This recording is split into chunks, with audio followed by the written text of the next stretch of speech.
the economy at the top of his agenda when he takes over from George Bush in just a few days' time. He may not want his cabinet, but I'll bet he remembers the old Bill Clinton campaign slogan, "It's the economy, stupid." One of my most distinguished guests was the former US Senator Mike Gravel, a man who not only knows Obama, his defeated opponent, old what's-his-name, but who also represented the state of Alaska. That's the one the pit bull in lipstick who wants to be the next president inherited. Sarah Palin in 2012? Oh, start building your bomb shelters, I say. Here's what Mike Gravel had to say about the US election and the man who was to become president. I've been in politics since I was 15 years old, and I'm 78. I have never, as a student of government, there's never in American history have we seen what I would call a perfect campaign. Here's a guy that came from nowhere, no wealth, and put everything together. And people say, well, you know, people around him. No, this is the guy that engineered his own campaign, brought the people together, ran his own campaign, and he waged the perfect campaign.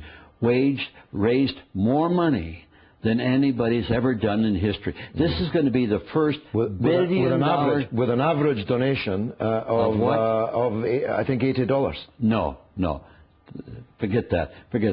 3/4 of the money he's raised is over $200. Right. 3/4. Okay. He's raised his money from where it always is raised. Wall Street, military-industrial complex.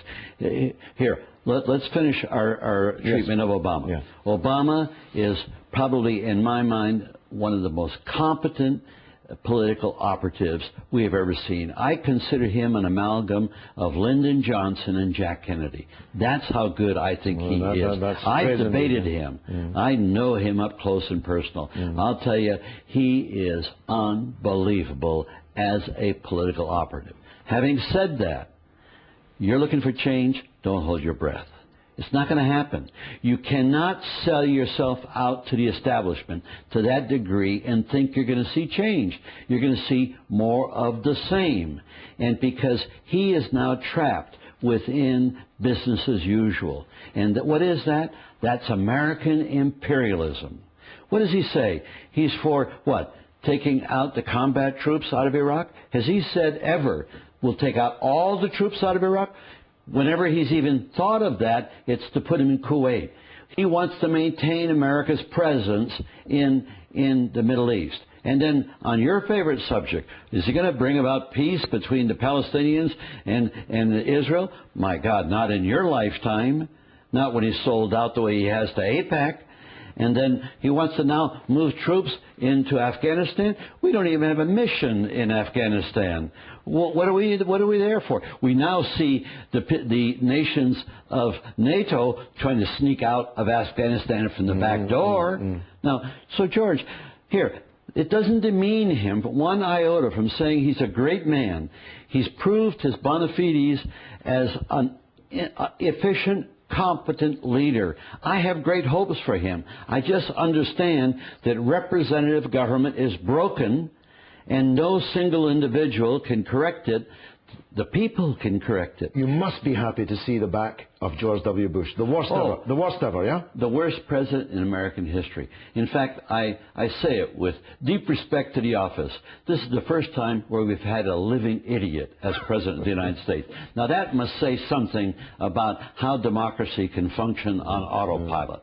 And then to have a vice president who really is evil incarnate. Sinister, malevolent individual. Oh, incarnate. These are, here, I can't think of anything that's worse than torturing another human being. I mean, it'd be like me grabbing a truncheon and beating you on the head. This is the height of immorality and the arrogance of American leaders to look around the world and point to this country, oh, you're putting people in prison, you're authoritarian. I can't understand that the world would accept this level of American hypocrisy and Tony Blair to follow along with this idiot as president. There's a movie out, W. Go see it, because you see George W. Bush and you see Tony Blair. And Tony Blair is 1,000 times more intelligent than George Bush. And for him to act like a puppy dog, a lap dog, going along after knowing the Downing Street memo, that what we were doing, I can't understand that. The sooner we bring to justice the highest people in government, so that people at the lowest level of government, lowest level of society, know that there can be justice. And right now, it's a double standard. Baby, you're the real deal.